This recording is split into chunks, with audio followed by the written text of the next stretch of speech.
Bonjour à toutes et tous, bienvenue dans ce webinaire consacré à la thématique des mobilités et plus précisément au sujet des mobilités durables et inclusives en zone peu dense. Donc, c'est un webinaire qu'on est très heureux d'organiser avec le CESE. Ça permet donc de concrétiser en quelque sorte notre partenariat qu'on a donc officialisé entre CESE et CNCD l'année dernière lors de nos rencontres nationales. On est vraiment très content de le mettre concrètement en œuvre à travers ce webinaire. On vous propose une présentation donc, de l'avis qui porte le même nom que vous avez à l'écran, qui est Solutions pour des mobilités durables et inclusives en zone peu dense. Un avis donc, qui a été adopté par le CESE l'année dernière, en juillet 2023, et qui va donc être présenté par son rapporteur, Monsieur Sébastien Mariani, qui nous fait le plaisir d'être avec nous aujourd'hui qui va donc nous présenter un certain nombre de préconisations qui apparaissent donc dans cet avis. On est très heureux également de le faire sur cette thématique puisque nous, ça s'inscrit dans le cadre de nos travaux au niveau de la CNCD puisqu'on anime depuis le mois de décembre 2023 un groupe de travail sur la thématique des mobilités.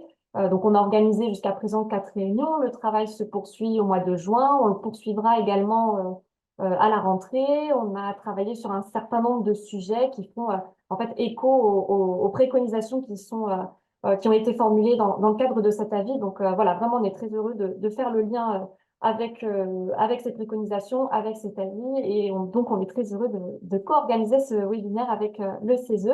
Quelques mots sur le déroulé, et après je laisserai la parole à Monsieur Sébastien Mariani. On vous propose une présentation de l'avis dans un premier temps. Puis, vous aurez l'opportunité d'échanger, de poser toutes vos questions pendant une vingtaine de minutes.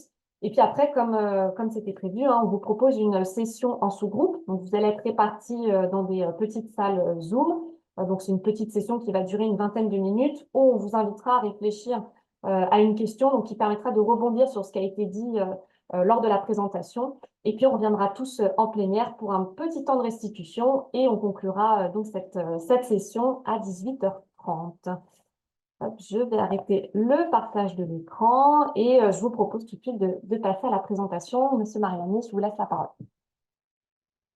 Merci beaucoup et bonjour à toutes et à tous. Je vais du coup commencer par cette petite présentation de l'avis du CESE que nous avons adopté en juillet de l'année dernière. Je vous remercie la coordination nationale des conseils de développement au nom du CESE pour avoir pris l'initiative de cette réunion et comme le disait Pauline, qui concrétise, qui est une façon de concrétiser le partenariat qu'on souhaite approfondir au CESE avec les conseils de développement. Je le dis aussi de façon tout à fait sincère, c'est quelque chose qui nous est très utile et qui est particulièrement indispensable à la vie des avis du CESE, puisque sur un sujet comme celui des mobilités, évidemment, il est primordial que nous ayons un suivi qui aille dans la mise en œuvre dans les territoires. Ça a été l'approche du CESE pour l'élaboration de l'avis et c'est aussi son approche dans le portage de l'avis. Donc, je trouve particulièrement précieux en fait ce type d'événement auquel nous participons ce soir. S'agissant donc de l'avis, donc j'espère que vous voyez tous bien à l'écran la présentation. Je vais faire une présentation assez synthétique pour rappeler d'abord que le CESE est parti d'une problématique qui est évidemment centrale pour les citoyennes et les citoyens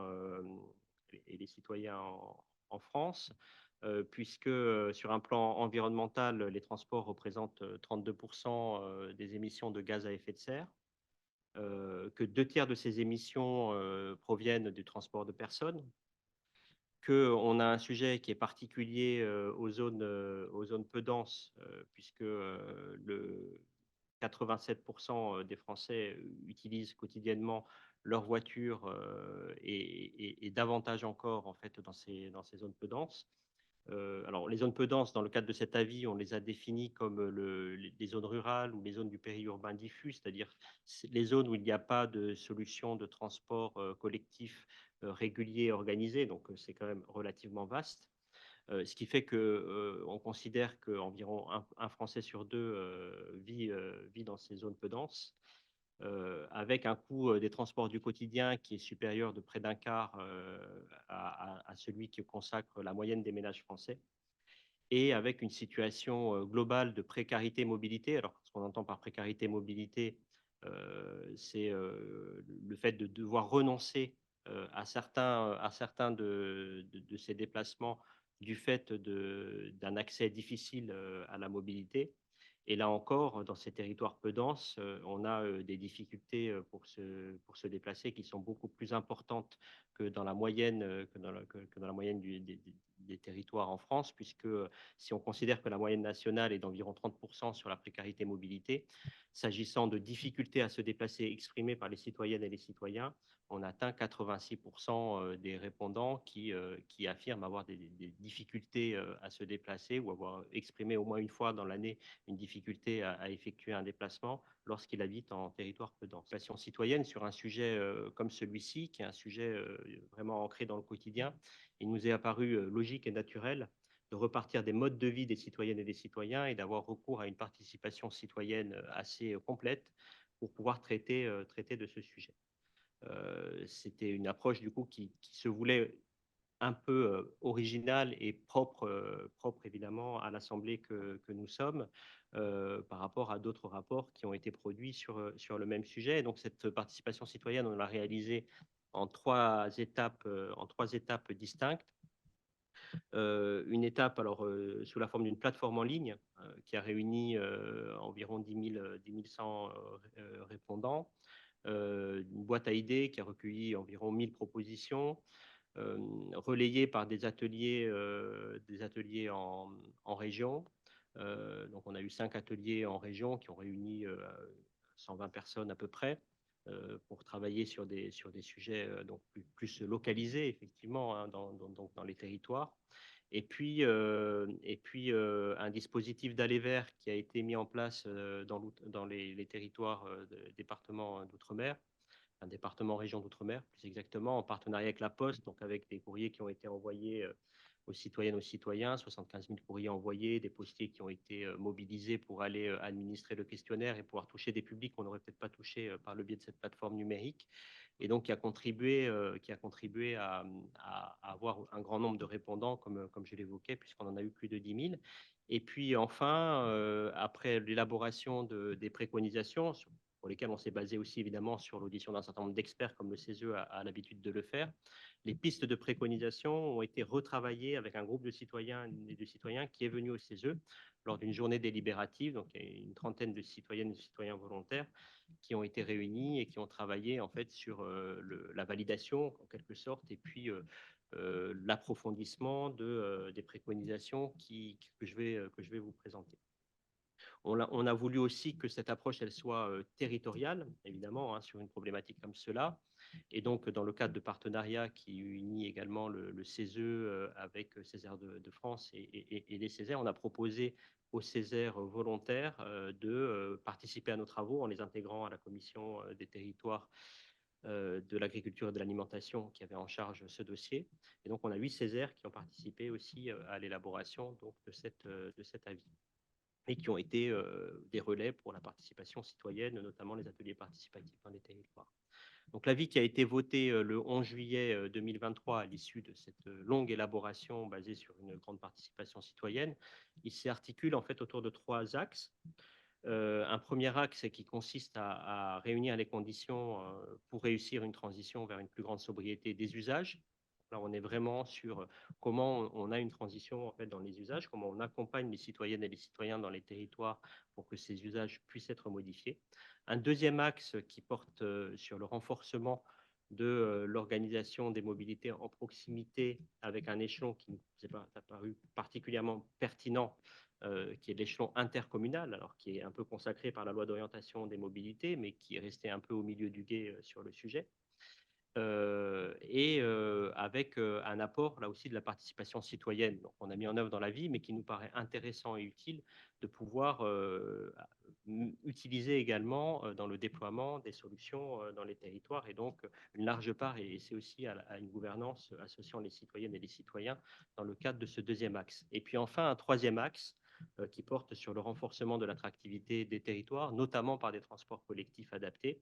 Alors, pourquoi ce parti pris sur les transports collectifs? Parce que c'est quelque chose qui est ressorti très fortement de la participation citoyenne. En fait, les résultats de la participation citoyenne, à commencer par la plateforme, ça a été de dire, bon, la voiture individuelle, elle est incontournable dans ces territoires peu denses. Néanmoins, elle pourrait être utilisée différemment. C'est vrai qu'on pourrait imaginer des solutions de covoiturage, d'autopartage. Les citoyennes et les citoyens les ont mentionnées. Mais surtout, on a de très fortes attentes en matière de transport collectif. La deuxième attente qui apparaît, c'est sur l'infrastructure routière pour la sécurisation finalement de nouveaux usages, les mobilités douces, mais aussi globalement une sécurisation routière qui soit meilleure pour l'ensemble des usagers, et donc un nouveau partage de la route à réfléchir, avec une qualité de l'infrastructure routière à repenser. Le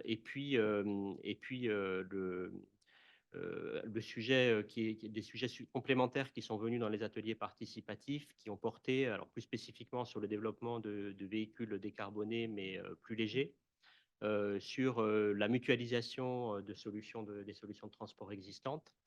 Alors, bon, un attrait toujours pour les transports collectifs qui est beaucoup remonté, notamment sur la réactivation aussi de petites lignes ferroviaires quand il en existait dans ces territoires. Et enfin, évidemment, le fait de pouvoir réduire aussi le besoin de mobilité contrainte en remettant des services dans les territoires. Évidemment, c'est un sujet aussi qui est revenu assez fortement dans les ateliers, en territoire.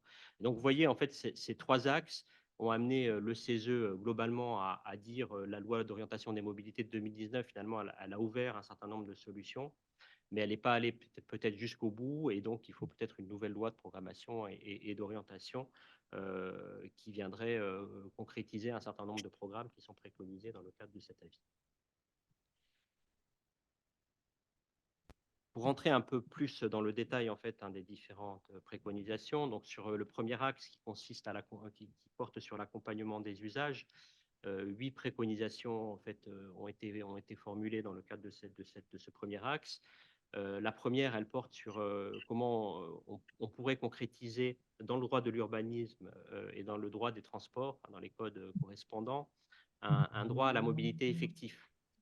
Alors, on ne dit pas un droit à la mobilité opposable, parce qu'en réalité, il y a déjà des déclarations de ce type qui existent, soit dans des lois d'orientation, comme la LOTI, en fait, qui le consacrait déjà, ou le socle des droits sociaux européens. Mais l'idée, c'est plutôt que d'affirmer un droit opposable, c'est comment on va vraiment apporter des solutions. Et donc, l'idée de cette préconisation, c'est de dire, à chaque fois qu'on a un équipement finalement d'intérêt majeur, on va devoir démontrer en urbanisme opérationnel qu'on a plusieurs solutions de mobilité pour le desservir. Alors, ce qui suppose de pouvoir faire une analyse sur l'aire d'influence de cet équipement, et avec un double taquet, c'est-à-dire que tout équipement nouveau, enfin, qui répondrait à ce critère, tomberait sous le coup de cette règle-là. Et on aurait, un peu comme on l'a eu sur les lois portant sur l'accessibilité des transports et des bâtiments, un délai pour se mettre en conformité sur les équipements existants, qui était fixé à 2040. La deuxième préconisation, et la troisième préconisation, on peut les grouper un petit peu parce qu'en fait, elles portent sur cette fameuse socialisation de la route, c'est-à-dire comment on utilise un peu différemment un réseau routier qui en France est particulièrement étendu, particulièrement dense, hein, et qui a continué à s'accroître puisqu'on l'a encore accru de près de 15% au cours des 25 dernières années. C'est l'un des plus denses d'Europe.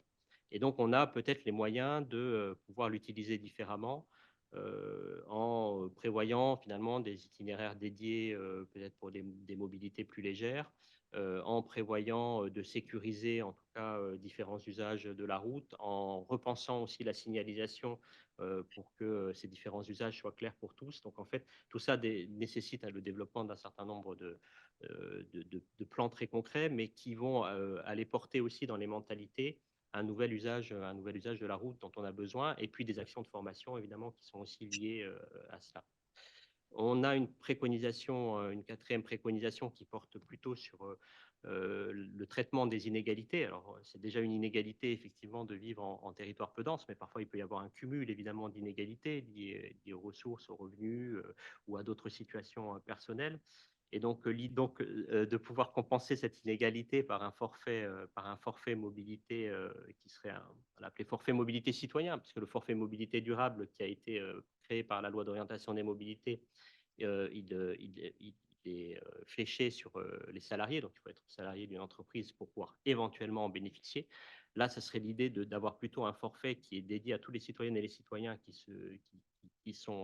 habitent dans ces territoires peu denses, pour pouvoir accompagner un changement d'usage, donc pas forcément un changement de véhicule, ça peut être le cas, mais ça peut être aussi le fait d'avoir finalement l'accès à d'autres formes de mobilité, comme des abonnements longue durée à des transports collectifs quand il en existe, à des locations de longue durée, etc. Donc voilà, vraiment accompagner globalement le sujet du changement d'usage par une aide en fait économique qui permette de le faire. Pour poser les conditions d'une transition juste, il faut aussi regarder les mesures d'accompagnement propres à ces territoires. Alors, on a un sujet assez problématique qui est en partie, qui a un peu évolué depuis dans la détente du calendrier, qui sont les zones à faible émission, et comment on n'est pas pénalisé par ces zones à faible émission quand on a un besoin d'aller travailler ou de traverser ces zones. Donc, en fait, on a une préconisation qui prévoyait un certain nombre de dispositifs fléchés sur les habitants des territoires peu denses. Et puis comment on développe aussi, mais bon, c'est plutôt un sujet complémentaire, l'accès à des carburants alternatifs, notamment biocarburants qui peuvent être produits localement. Bon, et c'est évidemment une solution qui pourrait faciliter l'accès à des véhicules moins polluants sur la base de ces biocarburants, mais ça ne permet pas non plus, évidemment, d'avoir une solution universelle sur le sujet. Accompagner le changement aussi grâce à un réseau d'ambassadeurs. Donc ça, c'est l'objet de la préconisation numéro 7. C'est quelque chose qu'on a beaucoup vu dans d'autres accompagnements du changement dans les territoires. Quand on a, par exemple, déployé évidemment le tri sélectif, au départ, c'était compliqué pour les habitantes et les habitants de passer peut-être à ces nouvelles pratiques. Et donc, la sensibilisation, l'information a beaucoup pesé. Et donc, de la même façon, sur les mobilités, où on a parfois des solutions de mobilité qui sont pas facilement accessibles, pas facilement connues dans les territoires, on a besoin de déployer un réseau d'ambassadeurs qui soient des conseillers en mobilité au plus proche des habitantes et des habitants. Et donc là, la préconisation, elle prévoit de déployer finalement un peu des moyens humains par la formation de services qui se trouvent déjà dans les territoires, hein, les services publics notamment qui sont en contact avec les personnes en situation de précarité.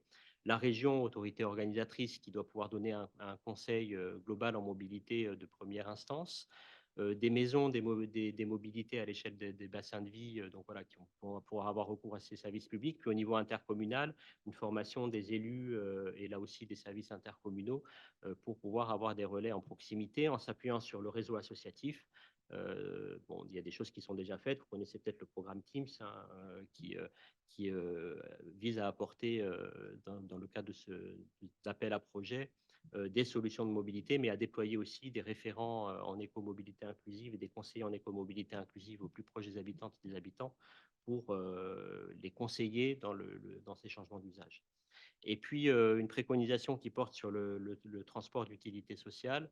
Le transport d'utilité sociale, bon, il vise plutôt des populations en situation de fragilité économique. Mais en fait, ce qu'on sait moins, c'est qu'il est aussi accessible à tous les habitants d'aires urbaines inférieures à 12 000 habitants. Et cette fonctionnalité-là, finalement, elle est assez peu utilisée. Donc, l'idée, c'est de pouvoir renforcer finalement les moyens d'accélérer un peu l'organisation des plans locaux de mobilité solidaire pour pouvoir, là aussi, mieux utiliser ce transport d'utilité sociale au bénéfice des habitantes et des habitants des territoires peu denses. Le deuxième axe, il porte sur le renforcement de l'organisation à un niveau intercommunal. Alors, comme je l'évoquais, Il s'agit en fait finalement de rapprocher la décision du terrain, hein, et la gouvernance du terrain en donnant des moyens d'agir aux intercommunalités, puisque le diagnostic qu'on peut faire, c'est qu'il y a, bon, il y a environ la moitié des régions en France dans lesquelles les intercommunalités se sont dotées de la compétence d'autorité organisatrice des mobilités, et puis une autre moitié du territoire où ce sont les régions qui ont gardé finalement cette compétence. Le problème de la loi d'orientation des mobilités, c'est qu'elle ne donne pas de possibilité d'y revenir, de droit de remords aux intercommunalités. Et donc là, il s'agirait de rouvrir cette possibilité, mais en donnant des moyens aussi aux intercommunalités pour ce faire. L'autre aspect qui est porté dans le cadre de cet axe, c'est de renforcer le caractère prescriptif de la planification locale, notamment le plan de mobilité simplifié, qui est aujourd'hui facultatif, et sur lequel finalement la loi ne dit pas grand-chose sur son contenu. Donc là, l'idée, c'est de pouvoir en assurer la compatibilité obligatoire finalement avec les autres documents d'urbanisme, de pouvoir également l'élaborer avec un comité des partenaires qui soit élargi vraiment à tous les partenaires présents au niveau local, notamment les associations et les organisations syndicales. Bon, les autres parties prenantes étaient déjà dans le comité des partenaires avant l'avis. Et puis pouvoir aussi le travailler avec de la participation citoyenne, avec des items qui portent plus particulièrement sur le risque d'isolement vis-à-vis de certains publics en fait qu'on va identifier comme plus précaires vis-à-vis des mobilités. On a une préconisation sur le sujet de la fiscalité et des ressources pour réduire les inégalités territoriales en termes de ressources fiscales. Et puis, on a enfin une préconisation dans cet axe qui vise à répondre aux besoins de mutualisation des transports et notamment pour ce faire de pouvoir mettre en place de la concertation sur la gestion des temps d'activité, ce qui est évidemment un sujet nécessaire si on veut pouvoir mutualiser certains modes de transport existants. Encore faut-il que les temps d'activité soient optimisés pour pouvoir réaliser cette mutualisation de la façon la meilleure possible. Enfin, le troisième axe, il porte sur le renforcement de l'attractivité des territoires par des transports collectifs adaptés. Donc là, c'est vraiment un plan d'investissement qui est proposé dans le cadre de ce troisième axe. Plan d'investissement important qui serait fléché sur les territoires peu denses, qu'on a chiffré à, par exemple, 30 milliards d'euros sur 10 ans pour les petites lignes ferroviaires, 5 milliards d'euros pour des bus express. Alors, la loi sur les services express régionaux métropolitains viennent en partie finalement répondre un petit peu à cette préconisation, mais aussi des plans qui portent sur la qualité, le niveau de service, avec le recours à des solutions innovantes, notamment en matière ferroviaire, des trains plus légers, donc qui vont coûter moins cher en maintenance, qui permettraient d'utiliser des petites lignes, par exemple, mais aussi de la mobilité servicielle, donc utiliser là aussi les moyens technologiques d'aujourd'hui pour pouvoir finalement apporter un service plus simple, plus accessible partout au public qui se situe en territoire peu dense, avec une unification de la billettique sur lesquelles là aussi l'État a commencé à travailler, mais on n'a pas encore de solution complètement probante sur une harmonisation de ces sujets-là. Donc, c'est important, évidemment, de pouvoir poursuivre ces exercices.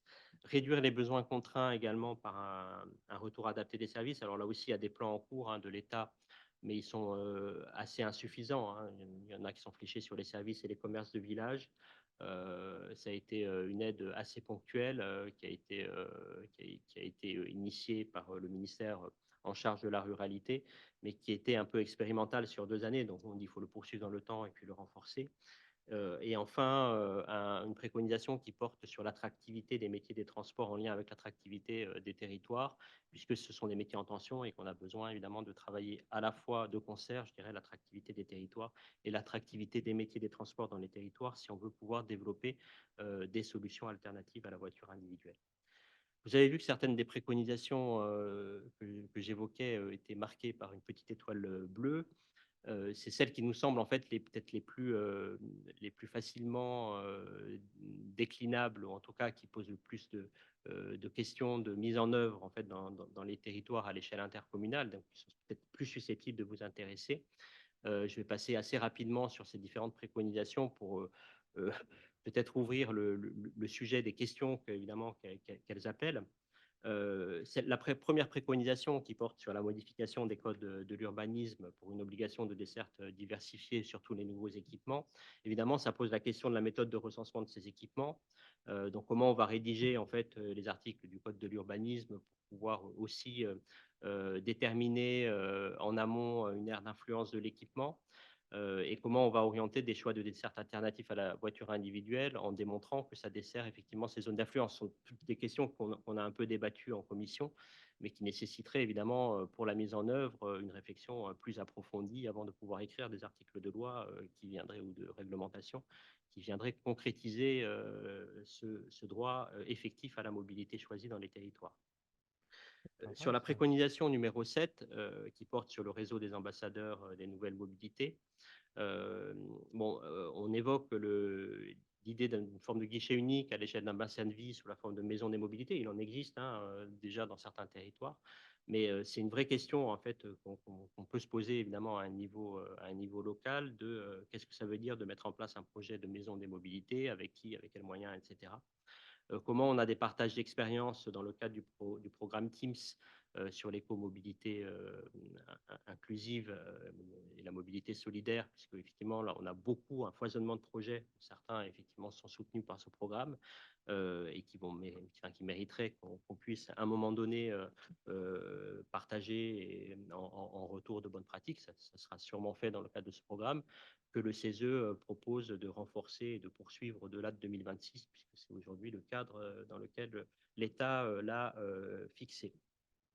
Et puis, on a aussi un sujet de formation, donc formation des élus, formation des agents des services.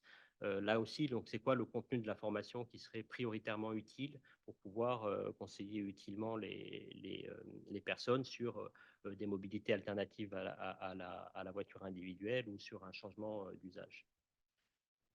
La préconisation numéro 8, qui porte sur l'extension du transport d'utilité sociale, elle pose aussi des questions, parce qu'en fait, aujourd'hui, la loi d'orientation des mobilités prévoyait que les collectivités à l'échelle intercommunale puissent produire un plan d'action commun en faveur de la mobilité solidaire. Très peu l'ont fait.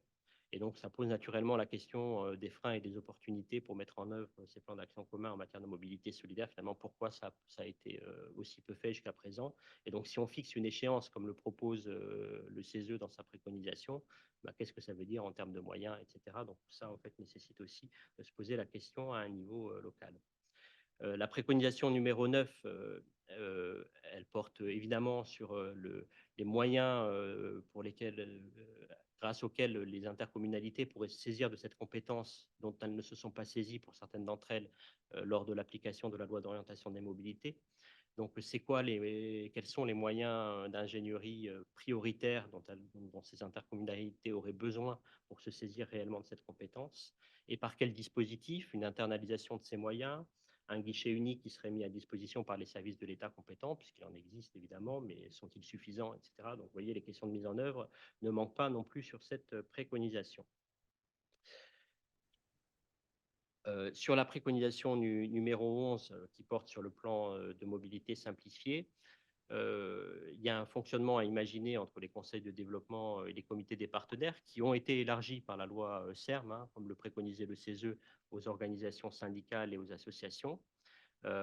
Mais du coup, là aussi, cette représentation nouvelle, en fait, comment finalement elle se concrétise? Ça veut dire quoi d'associer les organisations syndicales et les associations dans ce comité des partenaires? À quel niveau? Voilà. Et puis comment finalement on va les intégrer, ces nouveaux représentants, ils vont pouvoir apporter une plus-value aux réflexions en matière de mobilité dans les territoires. Et puis, comment on pourrait imaginer une participation citoyenne à l'échelle d'un territoire intercommunal sur cette question des mobilités?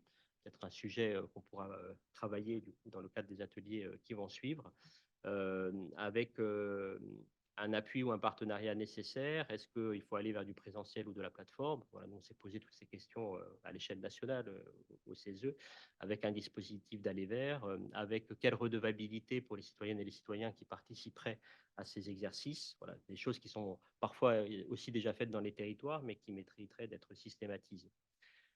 Enfin, sur la préconisation numéro 13, on a également un sujet sur la mutualisation d'organisation finalement de concertation, puisque le sujet, c'est avoir une réflexion concertée sur l'articulation des temps d'activité, notamment avec les citoyennes et les citoyens, mais comment on peut organiser finalement cette réflexion. Vous savez, un des sujets, c'est la mutualisation, par exemple, du transport scolaire, qui est souvent le seul transport collectif qui est présent dans ces territoires, mais ça suppose de pouvoir finalement harmoniser les temps d'activité professionnelle, les temps d'activité scolaire. C'est toujours une question qui est compliquée. Ça suppose aussi des discussions à l'intérieur de l'entreprise. Donc voilà, on a des concertations à plusieurs niveaux à organiser si on veut pouvoir optimiser cette gestion des temps et optimiser cette mutualisation des transports. Et puis, sur la dernière préconisation du CESE, on a un sujet sur l'attractivité des métiers du transport, donc les métiers en tension, comme je le disais, avec un exemple assez pertinent en région Bretagne, qui a mis en place un label social des transports qui associe l'ensemble des acteurs, label social et environnemental, donc qui correspond à une espèce de cahier des charges à lequel s'engagent les opérateurs qui se prévalent finalement de ce label. Et avec une gouvernance du coup partagée entre les différents acteurs.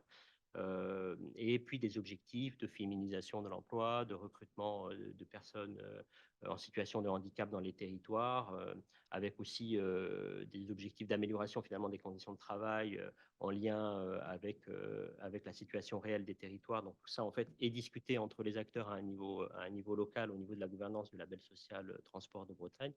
Et donc là aussi, on peut se poser la question à l'échelle d'une intercommunalité sur la façon dont les conseils de développement pourraient participer à l'émergence d'un tel label social, avec quel cahier des charges, avec quel type d'action à mener, avec quelle gouvernance. Voilà, j'ai cité un exemple, mais évidemment, il pourrait y avoir d'autres pratiques plus adaptées à un contexte local. Et je m'en arrête là parce que j'ai même dû dépasser un peu en partie.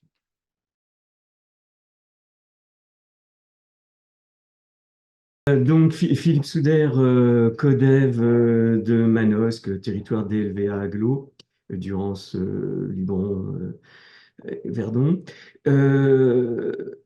Les territoires ruraux sont souvent des territoires où il y a beaucoup de personnes âgées. Alors, je n'ai pas lu l'intégralité du rapport, mais est-ce que cette question a été posée ou soulevée? Je sais que nous, on a beaucoup de demandes et de remarques qui viennent même au niveau du CODEV sur la question des déplacements vers les hôpitaux, vers les marchés, et sur certaines difficultés que rencontrent les personnes âgées à être informées et tout simplement à utiliser les transports en commun qui peuvent être soit mal adaptés, soit dans des horaires qui correspondent pas à leur réalité quotidienne. Oui, alors je réponds peut-être au fur et à mesure. Oui. Oui, très Oui, donc, bien. oui. Donc effectivement, oui, c'est évidemment un sujet qu'on a pu traiter en fait sous différentes formes, je dirais, ou par différents côtés.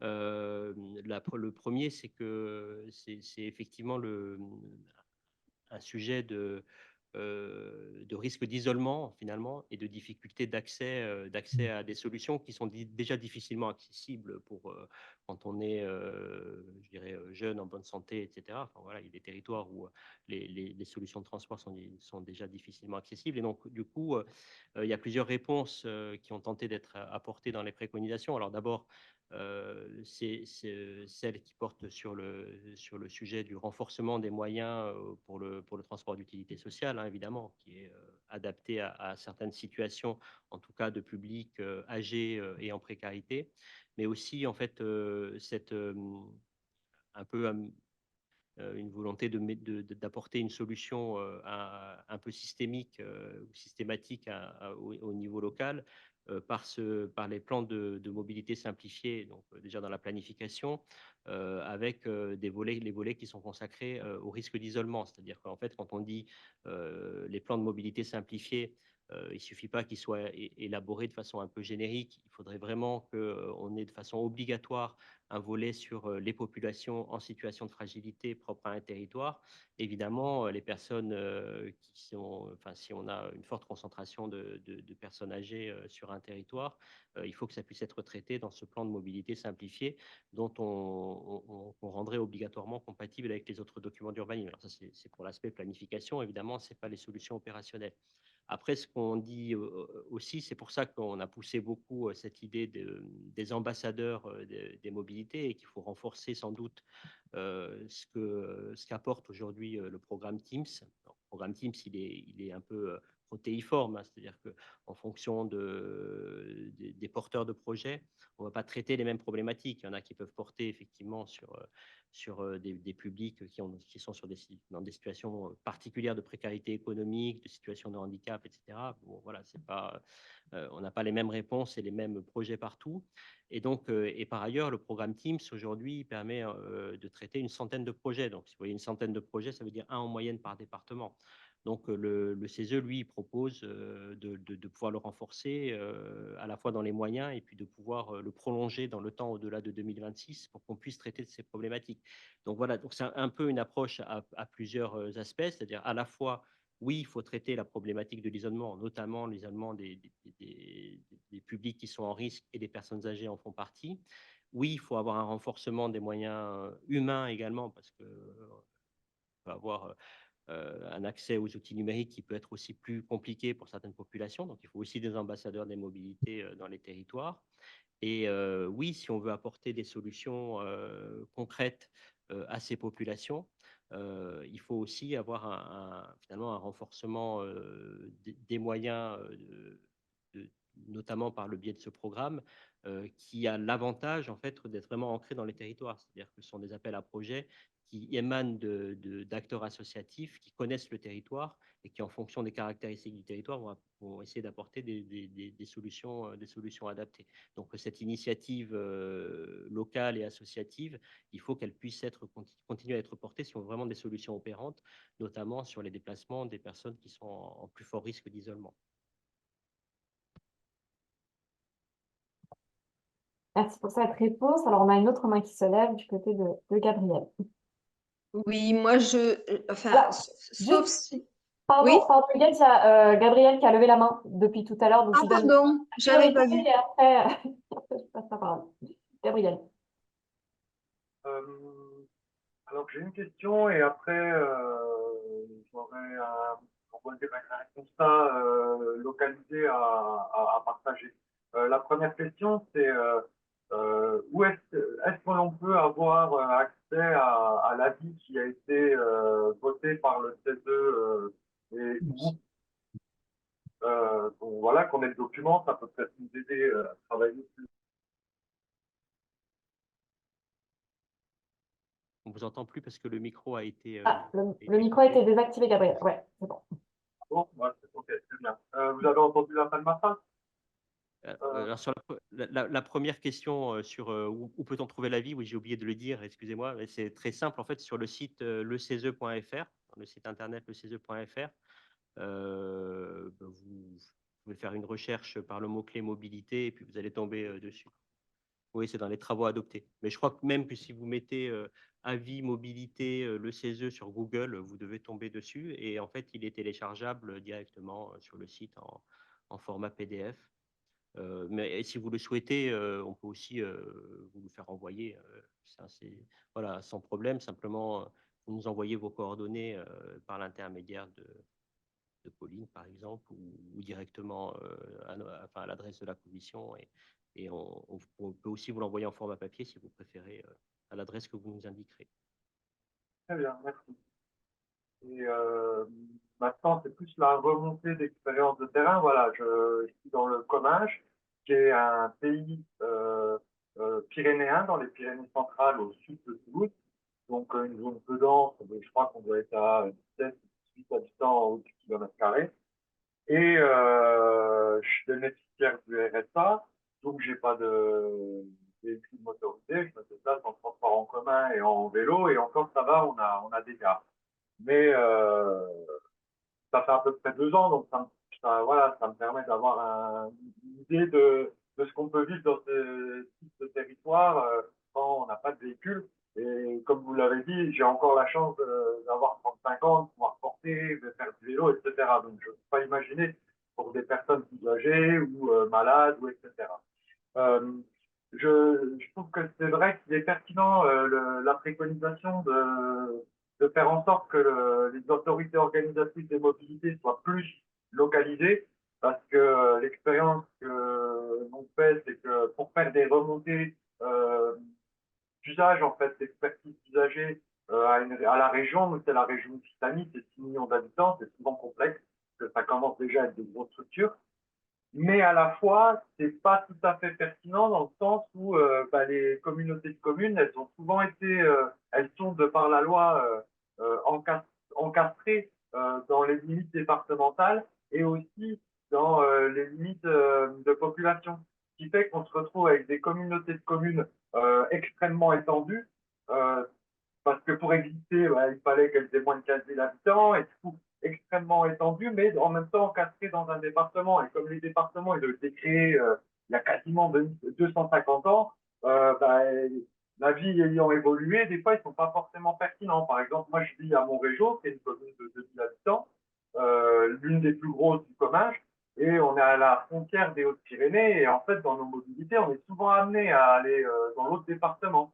Et et c'est vrai que du coup, que ce soit la région, ça permet aussi d'avoir une harmonisation entre les différentes communautés de communes qui sont coupées par des limites départementales pour tout ce qui est les correspondances, etc. Voilà. Donc peut-être trouver un échelon intermédiaire pour favoriser la communication entre les différentes communautés de communes, même si elles ne sont pas dans les mêmes départements, mais voilà. Voilà. Bah, tout à fait. Enfin, c'est effectivement, ce sont des sujets qu'on a un peu touchés du doigt. Alors, c'est compliqué à un niveau national aussi. Évidemment, on n'a pas de solution magique universelle, hein, mais les problématiques sur la liberté de se déplacer, sur l'égalité entre les citoyennes et les citoyens et les territoires, en fait, elle est vraiment au cœur évidemment de cet avis. Et par ailleurs, le sujet effectivement de l'échelon pertinent, il a été très présent dans nos débats hein, au sein de la commission. Et notamment l'échelle du bassin de vie, c'est vrai que ce n'est pas nécessairement non plus l'échelle de l'intercommunalité. Donc c'est vrai que l'intercommunalité, ça a l'avantage de la proximité, avec néanmoins des préalables, parce que c'est pour ça qu'on propose aussi des dispositifs de formation des élus spécifiques, parce qu'on a parfois aussi un sujet, est-ce que les élus, même de proximité, ils peuvent être parfois un peu coupés des réalités des personnes les plus isolées ou les plus en précarité. Ce n'est pas forcément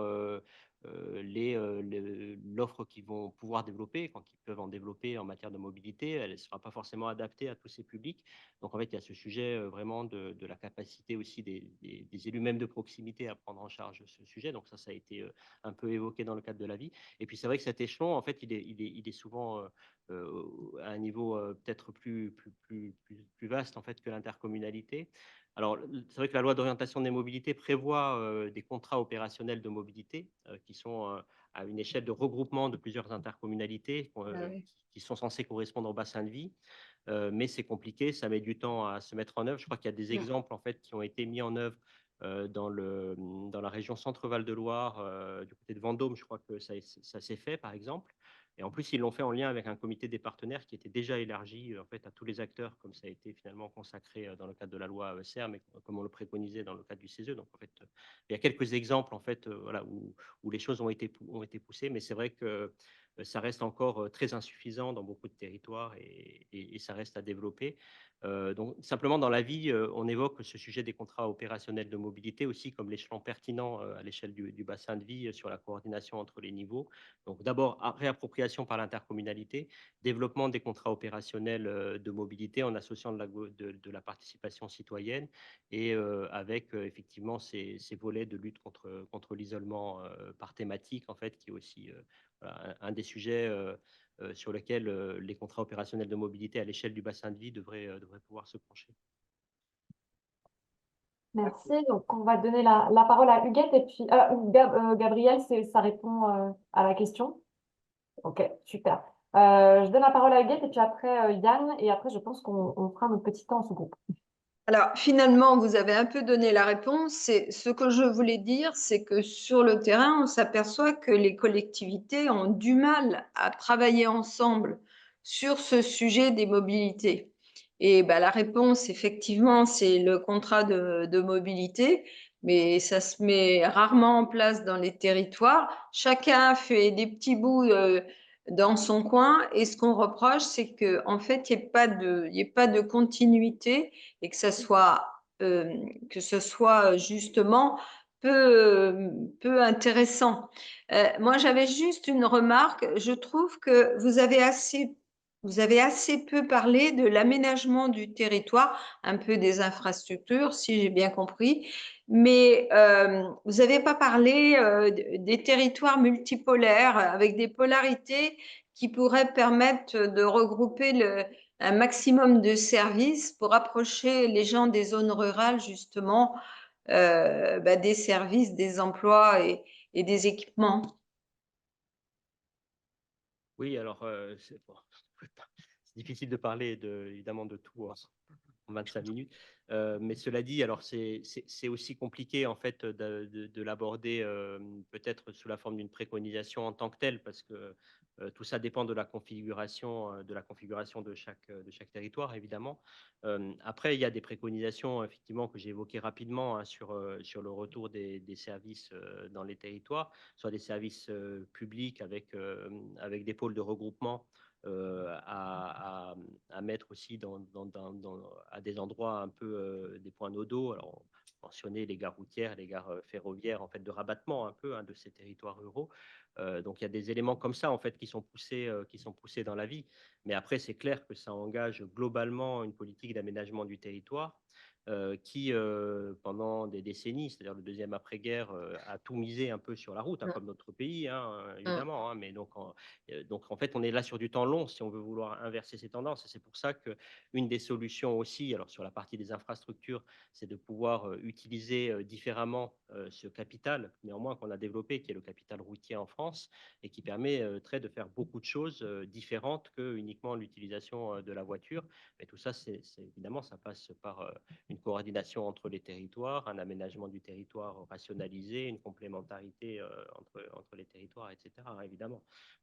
Mais bon, tout ça, après, c'est aussi finalement de la mise en pratique. Et là, la vie, il n'a pour modeste ambition que de poser finalement certaines clés, un peu une boîte à outils possible. Et évidemment, il ne résout pas la problématique de chaque territoire. C'est pour ça aussi qu'on organise ce type d'événement pour que vous puissiez, vous qui êtes dans les territoires, être associés à une mise en œuvre beaucoup plus contextualisée.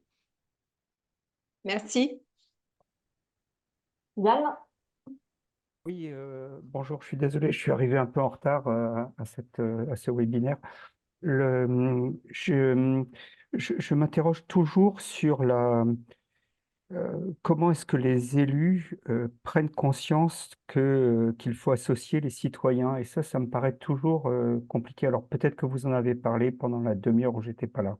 Donc c'est comment est-ce qu'il y a une obligation des élus, des communautés de communes, etc., d'associer des citoyens à partir du moment où ils ont le statut d'AOM, voilà, par exemple. Alors aujourd'hui, en fait, ce qui existe, qui a été posé dans la loi d'orientation des mobilités, c'est l'existence d'un comité des partenaires qui a une vocation consultative. Dans le comité des partenaires, donc avant la loi SERM, qui date de décembre dernier, et donc au moment où on a rédigé notre avis, tous les acteurs locaux n'étaient pas associés à ce comité des partenaires, puisque on avait à peu près toutes les parties prenantes, hein, des acteurs économiques, les associations d'usagers, la possibilité d'associer des citoyens, mais qui n'était pas une obligation dans le cadre des comités des partenaires, et puis pas en revanche le tissu associatif local autre que les associations d'usagers, et pas non plus les organisations syndicales de salariés.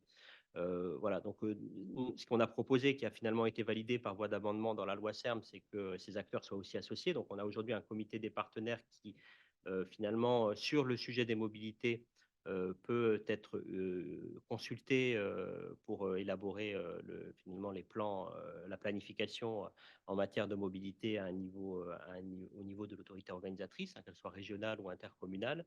Donc, il a été élargi. Nous, on dit dans l'avis du CESE que ça devrait aller plus loin. C'est-à-dire que, alors, d'une part, ce n'est pas juste une simple consultation, c'est qu'il faudrait viser la co-construction de cette planification locale avec le comité des partenaires. Ça, c'est une première chose. Par ailleurs, que cette planification locale, quand elle existe à un niveau intercommunal, elle a un caractère beaucoup plus obligatoire, en fait, hein, c'est-à-dire qu'elle s'impose aussi ou elle soit compatible avec les autres documents d'urbanisme, c'est ce que j'évoquais, pour en améliorer la portée et l'importance. Et puis, ce qu'on dit, c'est que, alors, on n'a pas été jusqu'à dire il faut absolument avoir de la participation citoyenne de façon obligatoire dans la vie du CESE. Par contre, on dit qu'il faut qu'elle soit encouragée et donc ce qu'on propose, c'est qu'il y ait des expérimentations de participation citoyenne en plus de la co-construction avec le comité des partenaires pour élaborer cette planification locale en matière de mobilité. Voilà. Et c'est vrai que c'est un sujet pour les élus, enfin c'est un sujet pour tout le monde, la participation citoyenne, en tout cas pour tous les tenants de la démocratie représentative. Dans lesquels je m'inclus, puisque aussi je suis élu dans une organisation, etc. Mais c'est vrai que la consultation directe des citoyens, des citoyennes, des citoyens, elle permet de traiter d'autres sujets que celui de la démocratie représentative. C'est une complémentarité qui est particulièrement utile. Ça permet aussi d'identifier des angles morts que la démocratie représentative n'identifie pas. Et donc, elle est particulièrement pertinente sur le sujet des mobilités. C'est pour ça que nous, on a essayé de l'encourager au CESE dans le cadre des préconisations de cet avis, mais pas en allant jusqu'à dire il faut qu'elle soit systématique et obligatoire partout, plutôt encouragée. Et par contre, qu'on retrouve des citoyennes et des citoyens dans les comités des partenaires dont on augmente, on renforce le rôle.